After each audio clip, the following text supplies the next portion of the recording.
आपके अपने channel crazy teacher में आपका स्वागत है। आज हम नई एक्सरसाइज 10.2 शुरू कर रहे हैं जो कि पैरेललोग्राम पे बेस्ड है। और पैरेललोग्राम जो है वो एक क्वाड्रिलेटरल का एक टाइप है। तो क्वाड्रिलेटरल आपको पता है, अ four sided polygon is called a quadrilateral. इस तरह से फोर साइड से बना हुआ स्ट्रक्चर क्वाड्रिलेटरल कहलाता है। अब क्या है kinds of quadrilateral? Sides, quadrilateral के साइड्स और उनके बेसिस के आधार पर क्वाड्रिलेटरल जो होते हैं, क्वाड्रिलेटरल का एक टाइप क्या है, पैरेललोग्राम है। तो अब देखते हैं पैरेललोग्राम क्या होता है।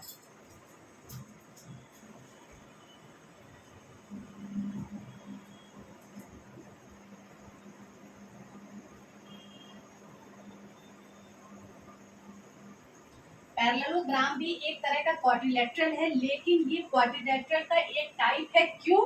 क्योंकि इसमें क्या होता है, जैसे ये है ए बी सी डी, इसमें अपोजिट साइड्स जो होते हैं वो पैरेलल होते हैं, इसलिए अपोजिट पेयर ऑफ साइड्स, मतलब ए बी जो होगा पैरेलल होगा डीसी के और ए डी पैरेलल होगा C B. Opposite pair of sides जो होते हैं वो पैरेलल होते हैं, इसलिए ये पैरेललोग्राम कहलाते हैं। ए बी पैरेलल होगा डीसी के और ए डी पैरेलल होगा सीबी के, इसलिए ये पैरेललोग्राम कहलाता है। अब प्रॉपर्टीज ऑफ पैरेललोग्राम क्या होती हैं? The opposite sides of parallelogram are equal length. ये अपोजिट साइड है, ए बी डीसी के अपोजिट है, तो ए बी डीसी के पैरेलल भी होगी और ए बी की लेंथ डीसी के बराबर होगी, यानी लेंथ ए बी जो होगी इक्वल होगी लेंथ डीसी के। इसी तरह से लेंथ एडी जो इक्वल होगी वो लेंथ सीबी के इक्वल होगी, या बीसी कह लीजिए, इसके इक्वल होगी। तो एक प्रॉपर्टी ये हो गई कि अपोजिट पेयर ऑफ साइड्स जो होते हैं पैरेलल होते हैं और जो अपोजिट साइड्स होते हैं उनकी लेंथ एक दूसरे के इक्वल होती है। Opposite angles of parallelogram are of equal measure. जो अपोजिट एंगल्स होते हैं, यानी एंगल ए एंगल सी के, तीसरी प्रॉपर्टी क्या है, एंगल ए एंगल सी के इक्वल होगा और एंगल बी जो है वो एंगल डी के इक्वल होगा। अब चौथी प्रॉपर्टी देखिए, the diagonals of parallelogram bisect each other. ये AC डायगोनल और DC डायगोनल एक दूसरे को बाइसेक्ट करेगा किसी ना किसी पॉइंट पे। इसका मतलब क्या होगा कि यहाँ पे मान लिया ये सेंटर पॉइंट O है, यहाँ पे बाइसेक्ट कर रहा है, तो OD की लेंथ और OB की लेंथ इक्वल होगी, इसी तरह से OA की लेंथ और OC की लेंथ इक्वल होगी। The adjacent angle of parallelogram are supplementary. Adjacent angle क्या हो गए, ए बी का एडजेसेंट है, बी सी का एडजेसेंट है, सी डी का एडजेसेंट है और डी ए का एडजेसेंट है, यानी angle A plus angle B supplementary है, यानी 180 डिग्री। इसी तरह से angle B plus angle C क्या होंगे, सप्लीमेंट्री होंगे 180 degree. Angle C angle D के सप्लीमेंट्री होगा 180 डिग्री और इसी तरह से एंगल डी जो होगा वो एंगल ए के सप्लीमेंट्री होगा 180 डिग्री। तो ये इनकी प्रॉपर्टीज हैं। फिर से बता देते हैं, पैरेललोग्राम वो स्ट्रक्चर होता है जिसमें अपोजिट पेयर एक दूसरे के पैरेलल होते हैं, यानी ए बी पैरेलल होगा डीसी के और ए डी पैरेलल होगा सीबी के। ए बी की लेंथ डीसी के बराबर होगी और ए डी की लेंथ सीबी के बराबर होगी। एंगल ए एंगल सी के इक्वल होगा और एंगल डी एंगल बी के इक्वल होगा। डायगोनल्स जो होते हैं एक पॉइंट पर एक दूसरे को बाइसेक्ट करते हैं, हमने वो पॉइंट मान लिया O, इस वजह से OC की लेंथ OA की लेंथ OC के बराबर होगी, OD की लेंथ OB के बराबर होगी। और एडजेसेंट एंगल सप्लीमेंट्री होते हैं, यानी एंगल A और एंगल B को प्लस करेंगे तो 180 डिग्री आएगा, एंगल B को एंगल C से प्लस करेंगे तो 180 डिग्री आएगा, एंगल C को एंगल D से प्लस करेंगे तो 180 डिग्री आएगा, एंगल D को एंगल A में प्लस करेंगे तो 180 डिग्री आएगा। ये सब क्या है, एडजेसेंट एंगल है, एक दूसरे के एडजेसेंट। एडजेसेंट का मतलब होता है जस्ट बगल वाला एंगल। हम इधर से भी दे सकते हैं, ए डी का एडजेसेंट है, डी सी का एडजेसेंट है, सी बी का एडजेसेंट है, और इधर से देखिए ए बी का एडजेसेंट है, बी सी का एडजेसेंट है, सी डी का एडजेसेंट है और डी ए का एडजेसेंट है। अब इसके हम क्वेश्चन करना शुरू करते हैं। क्वेश्चन नंबर 1 मैंने यहाँ पे ड्रॉ कर रखा है। अब ये पूछ रहे हैं कि एडी की लेंथ क्या होगी। सीबी की लेंथ 6 सेंटीमीटर दिया है, तो एडी की लेंथ क्या होगी, 6 सेंटीमीटर होगी, क्योंकि इसकी एडी सीबी की लेंथ एडी की लेंथ के बराबर होती है। अब डीसी की लेंथ पूछा है, तो जो एबी की लेंथ होगी वही डीसी की लेंथ होगी, 9 सेंटीमीटर। आप कह रहे हैं एंगल डीसीबी, एंगल डीसीबी, तो इसको हम कैसे निकालेंगे, बी और सी एक दूसरे के एडजेसेंट एंगल है, तो इन दोनों का सम क्या होगा, 180 होना चाहिए। अब यहाँ पे 120 दिया है, इसको निकालने के लिए हम क्या करेंगे, 180 में से 120 माइनस कर देंगे तो क्या होगा, 60 डिग्री। यहाँ पे क्या है, अपोजिट साइड इक्वल, और इसमें भी यही लगेगा, अपोजिट साइड इक्वल। और यहाँ पे क्या है, एडजेसेंट एंगल्स आर सप्लीमेंट्री। अब क्या कह रहा है, A D C, A D C पूछ रहा है, एंगल बी जो है वो एंगल डी के इक्वल होता है, तो क्या हो जाएगा, ए डी सी क्या होगा, 120 डिग्री का, क्योंकि हमने पहले ही पढ़ा एंगल बी एंगल डी के बराबर और एंगल ए एंगल सी के बराबर। अब कह रहे हैं डी ए बी, तो हमने क्या निकाला, बी सी डी निकाला है यहाँ पे 60 डिग्री, डी सी बी, तो ये वाला एंगल इसके बराबर होता है, तो ये कितना हो गया, 60 डिग्री। इसमें ए डी सी वाले में हम क्या लिखेंगे, अपोजिट एंगल्स आर इक्वल,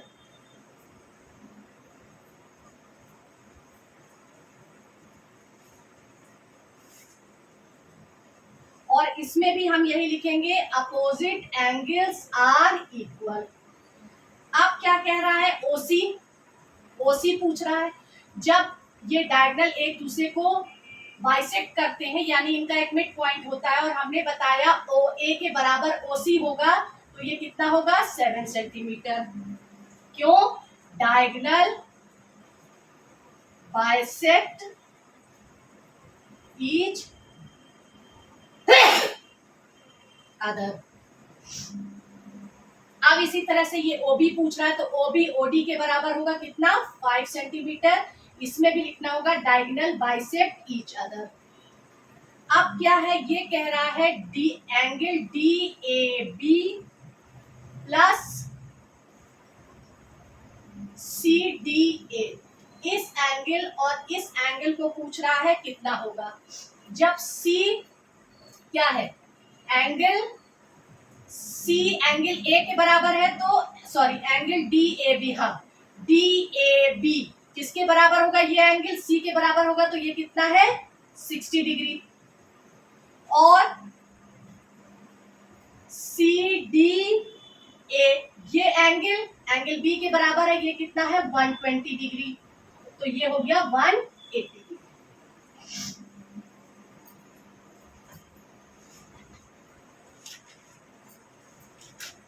अब इसके बाद क्वेश्चन 2 देखते हैं। क्वेश्चन 2 में पिक्चर्स दिए हैं और उसमें एक्स वाई जेड की वैल्यू निकालना है। तो चलिए पिक्चर बनाते हैं पहले।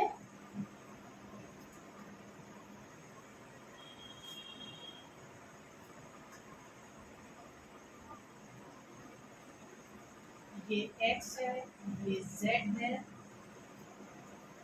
ये वाई है, ये देखते हैं कितना है।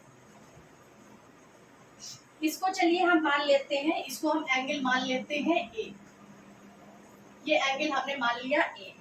अब क्या हुआ कि ये दोनों क्या है, लीनियर पेयर एंगल हुए, एक स्ट्रेट लाइन पे दो एंगल का सम कितना होता है, 180 होता है। तो यहाँ पे देखिए स्ट्रेट लाइन पे दो एंगल बन रहे हैं, इनका सम क्या होता है, 180 होता है। तो अब A plus 120 degree is equal to 180 degree. क्या है ये? लीनियर पेयर एंगल है या स्ट्रेट लाइन एंगल है, जो भी कह लीजिए। अब A की वैल्यू क्या हो जाएगी? 180 डिग्री में से 120 डिग्री माइनस हो जाएगा तो 60 डिग्री। ये है आपका पार्ट 1 क्वेश्चन। फिर अब A तो आपका आ गया कितना? 60 डिग्री। ये आ गया आपका 60 डिग्री। अब क्या है? अपोजिट एंगल्स इक्वल होते हैं, यानी A x के इक्वल होगा, तो x is equal to A is equal to 60 degree. क्या है? Opposite angles are equal. फिर अब क्या है? y जो होगा इस 120 के बराबर होगा। y is equal to 120 degree. क्यों? क्योंकि ये corresponding angle.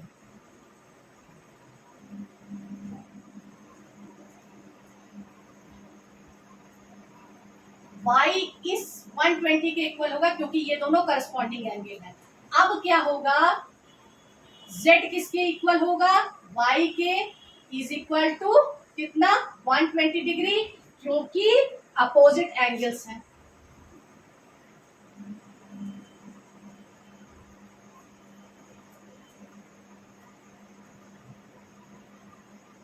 Opposite angles are equal. देखिए फिर से समझिए, एंगल A प्लस 120, ये 120 का एंगल और ये एंगल A प्लस करके 180 डिग्री होना चाहिए, क्योंकि ये लीनियर पेयर का एंगल है। जब 180 में से 120 घटाया तो A की वैल्यू 60 डिग्री आ गई। ये और ये अपोजिट एंगल है, इक्वल होते हैं, ये आपने पहले ही पढ़ा। x A के बराबर है, इसलिए ये 60 डिग्री हो गया। y जो है इस 120 के बराबर होगा, क्योंकि ये करस्पॉन्डिंग एंगल है। अब y और z आपस में इक्वल होंगे, क्योंकि ये अपोजिट एंगल है, आपने पहले इसकी क्वालिटी में पढ़ा है, तो ये 120 डिग्री हो गया। अब इसका सेकेंड पार्ट पिक्चर बनाते हैं।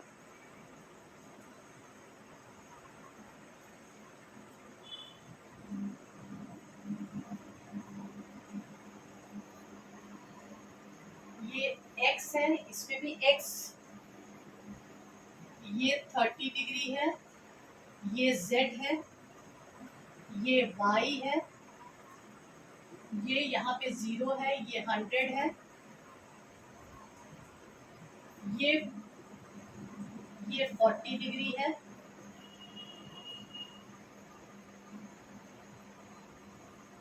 सॉरी ये नहीं दिया है, ये नहीं दिया है, ये दिया है 30 डिग्री। ये second part. A few moments later. अब हम इसको नाम दे देते हैं, क्योंकि बिना नाम दिए यहाँ पे काम नहीं चलेगा। A B C। अब क्या है? इस ट्रायंगल में देखिए एक एंगल, देखिए सबसे पहले ये देखिए कि DC AB के पैरेलल है, और ये एक लाइन है जो इन दोनों को इस तरह से कट कर रही है। तो आपको पता है ये एंगल और ये एंगल क्या होते हैं? ऑल्टरनेट एंगल होते हैं। तो क्या होगा कि जब ये 30 डिग्री का है तो ये भी कितना हो जाएगा? 30 डिग्री। अब आप इसमें देखिए कि दो एंगल पता है, तीसरा एंगल हम एंगल सम प्रॉपर्टी से निकाल लेंगे। In triangle AOB by angle sum property. Angle sum property से क्या होगा? x plus 100 plus 30 degree is equal to 180 degree. ये आपको शुरू से पता है कि ट्रायंगल के तीनों एंगल का सम क्या होता है? 180 डिग्री होता है। अब क्या हो गया? x plus 130 degree is equal to 180 degree, और x is equal to 180 degree में से 130 डिग्री माइनस कर देंगे तो x की वैल्यू क्या आ जाएगी 50 डिग्री। तो अब x की वैल्यू आपकी आ गई। अब क्या है, अब इस ट्रायंगल Z को देखिए, इसमें भी देखिए क्या है, ये एंगल इस एंगल के बराबर होगा क्योंकि ऑल्टरनेट एंगल है। तो angle Z is equal to 40 degree alternate angle. अब क्या करते हैं, देखिए Z की वैल्यू आ गई, X की वैल्यू आ गई, अब हमें क्या निकालना है, Y की वैल्यू निकालना है। तो अब हम क्या करेंगे, ट्रायंगल ABC, ये ट्रायंगल हम देखेंगे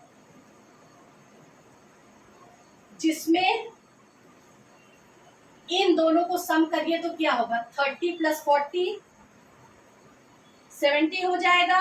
और x हमें पता है, x की क्या वैल्यू, x की वैल्यू 50 है, इन दोनों को सम करेंगे तो कितना हो जाएगा 70 हो जाएगा। तो y निकल आएगा बाई एंगल सम प्रॉपर्टी से। इस तरह से देखिए, इस बीच की लाइन को आप भूल जाइए, ये a है, ये b है और ये y है। यहाँ पे क्या है, इन दोनों एंगल का सम कितना आ रहा है 70 डिग्री। ये x हमको निकालना है, और सॉरी x हमें पता है कितना है 50, और ये y हमें निकालना है, तो एंगल सम प्रॉपर्टी से निकल आएगा। In triangle ABC by angle sum property,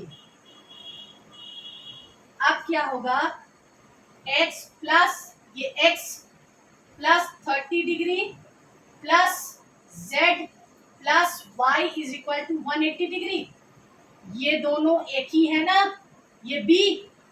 अब x की वैल्यू दी है 50 डिग्री और ये दिया है 30 डिग्री पहले से, अरे आपने निकाला है, और z की वैल्यू 40 डिग्री आपने निकाला है, plus y is equal to 180 degree.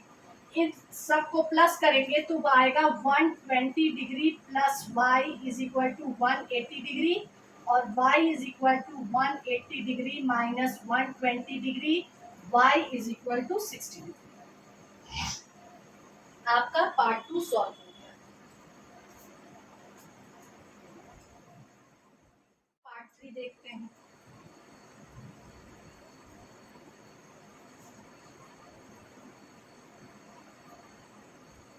अब पार्ट 3 में पिक्चर बनाते हैं।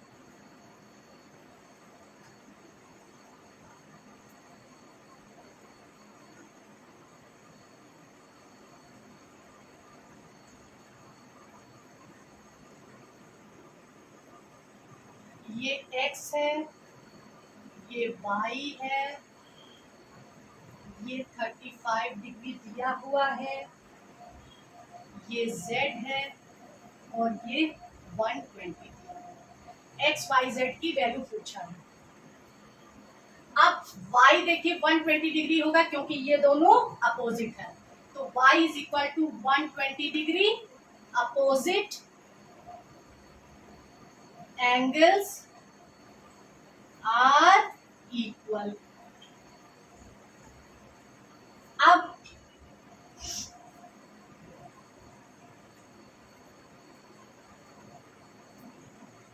बाई एंगल सम, जब ये भी आ गया 120, अब ये दो एंगल पता है तो एंगल सम प्रॉपर्टी से x की वैल्यू निकल आएगी।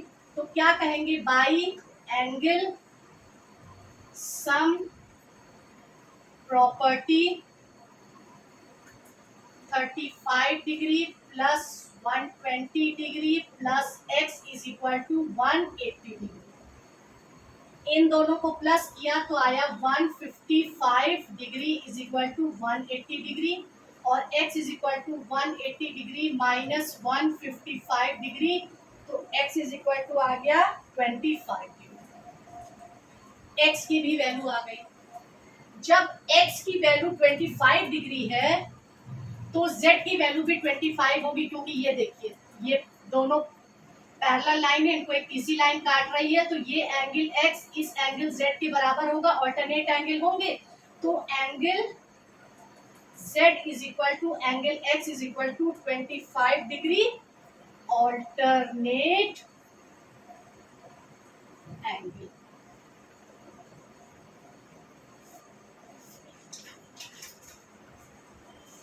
अब पार्ट 4 देखते हैं इसका।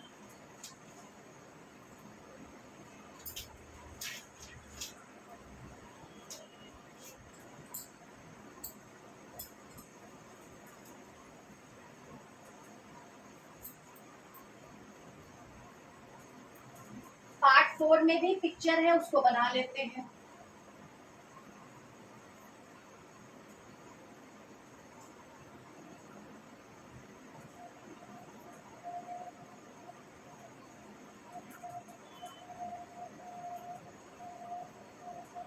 ये y है, इसकी वैल्यू निकालनी है।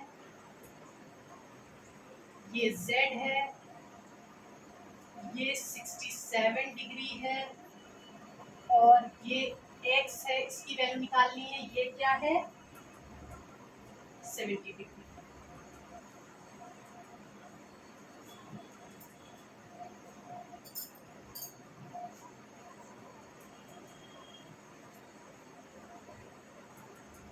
Z जो है इस 70 डिग्री एंगल के बराबर होगा, क्योंकि opposite angles are equal.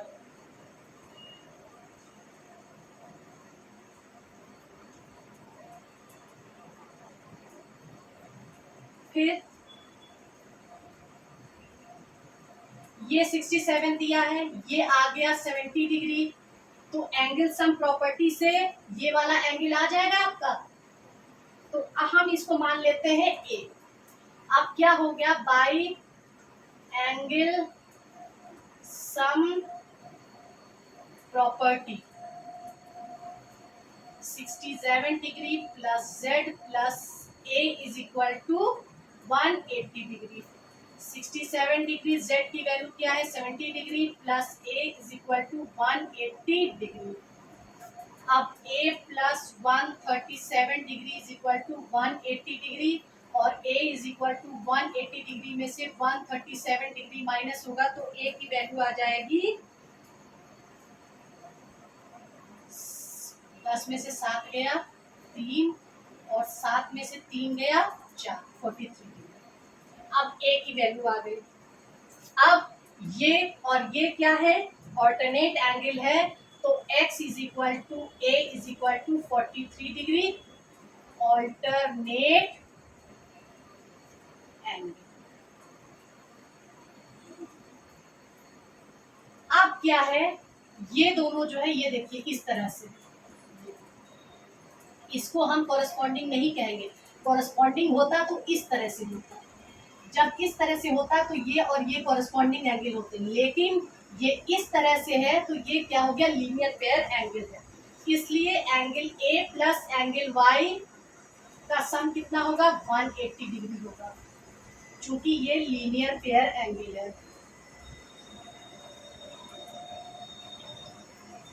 A की वैल्यू हमको पता है कितनी है? 43 डिग्री।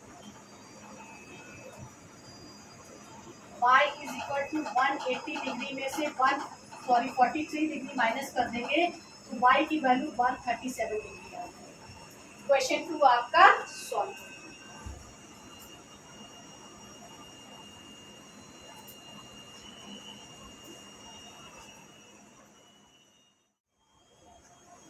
अब देखते हैं क्वेश्चन नंबर 3।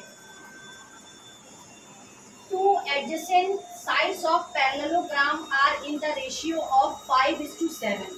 देखिए ये एक पैरेललोग्राम है और इनकी दो एडजेसेंट साइड, मतलब जैसे ये A B C D है, तो एडजेसेंट साइड क्या हो गई? A B B C या A B D C।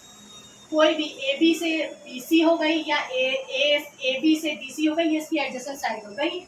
तो मान लेते हैं कि AB और BC का रेशियो 5:7 है। If the perimeter of the parallelogram is 72 centimeter, find the length of its sides। अब पेरीमीटर दिया है और उनकी साइड्स की लेंथ पूछी है।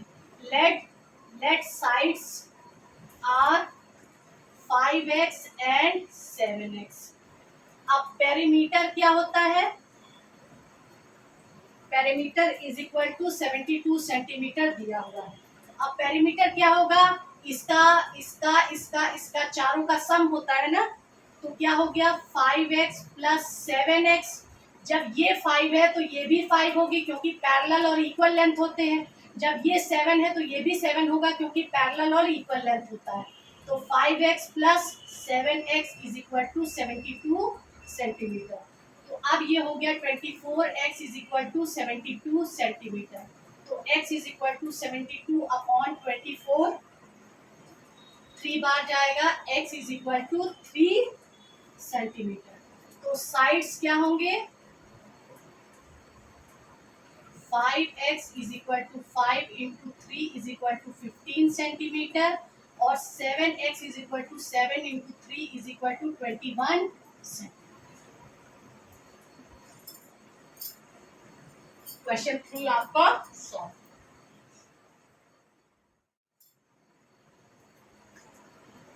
The measure of two adjacent angles of parallelogram are in the ratio 4:5. ये पैरेललोग्राम है, दो एडजेसेंट एंगल माना ये ए बी सी डी है। इन दोनों एंगल का ए बी और बी सी का रेशियो क्या है, 4:5 है। ये एडजेसेंट एंगल है। तो जब ये 4 है तो ये भी हम x मान लेते हैं, ये 4x है, ये 5x है। जब ये 4x है तो ये भी 4x होगा और ये 5x है तो ये भी 5x होगा। Find the measure of each angle of the parallelogram. इन एंगल्स की मेजर बतानी है तो हम क्या करेंगे, let adjacent angle are 4x and 5x by angle sum property,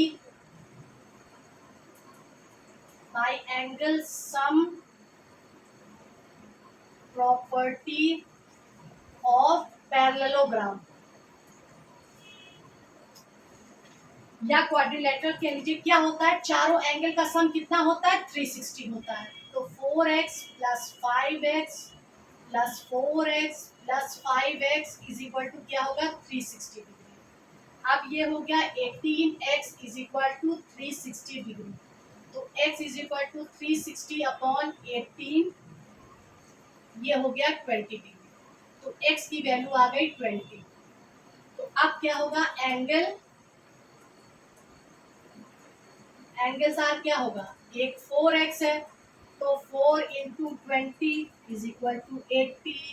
दूसरा क्या है, 5x है, 5 इंटू 20 इज इक्वल टू 100। फिर 4x है तो 4 into 20 degree is equal to 80 degree. फिर 5x है तो 5 into 20 degree is equal to 100 degree.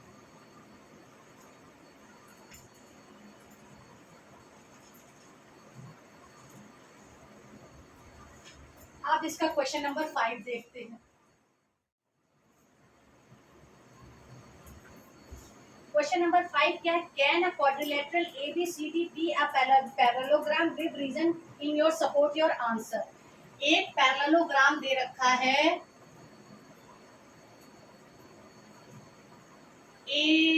ABCD और इससे रिलेटेड 4 ऑप्शंस दे रखे हैं और पूछा है हर एक ऑप्शन के बारे में क्या ये पैरेललोग्राम है। जैसे पहला ऑप्शन इन्होंने दे रखा है angle A plus angle C is equal to 180 degree, क्या ये पॉसिबल है।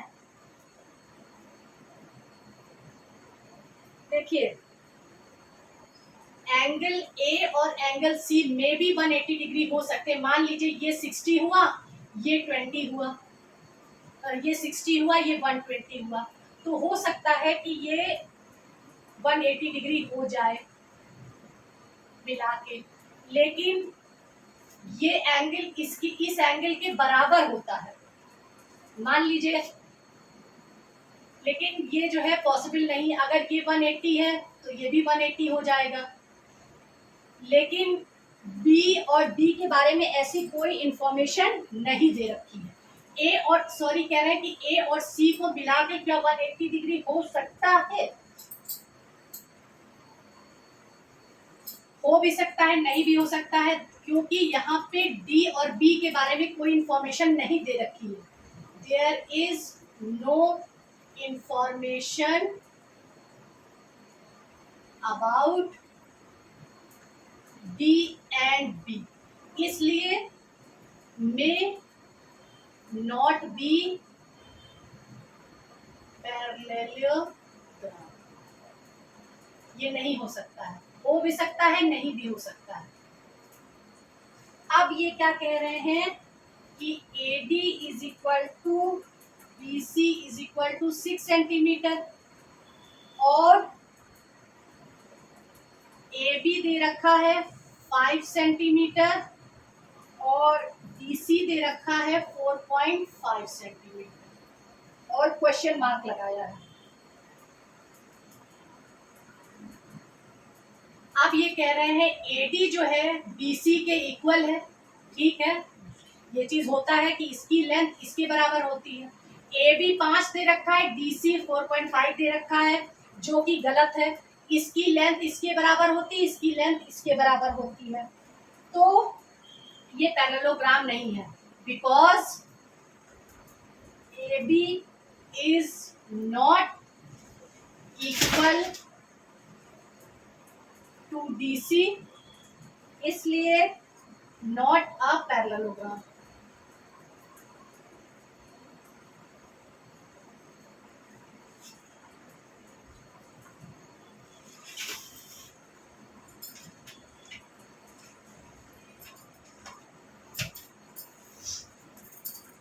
अब तीसरा है. तीसरे में कह रहे हैं angle B is equal to 80 degree और angle D is equal to 70 degree. B कह रहे हैं 80 डिग्री है, ये है 70 डिग्री. ये भी पॉसिबल नहीं है क्योंकि अपोजिट एंगल्स जो होते हैं इक्वल होते हैं. तो बिकॉज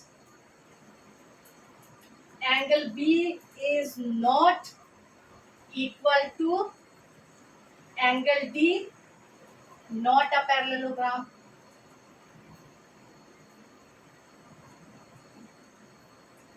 और चौथा दे रखा है angle B plus angle C.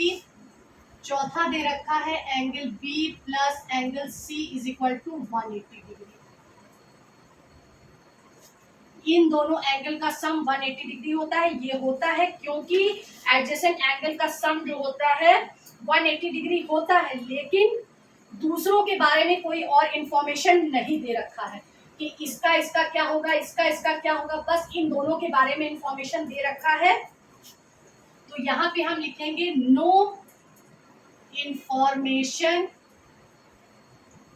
About other angles. दूसरे और एंगल्स के बारे में कोई इंफॉर्मेशन नहीं है, इसलिए may not be a parallelogram.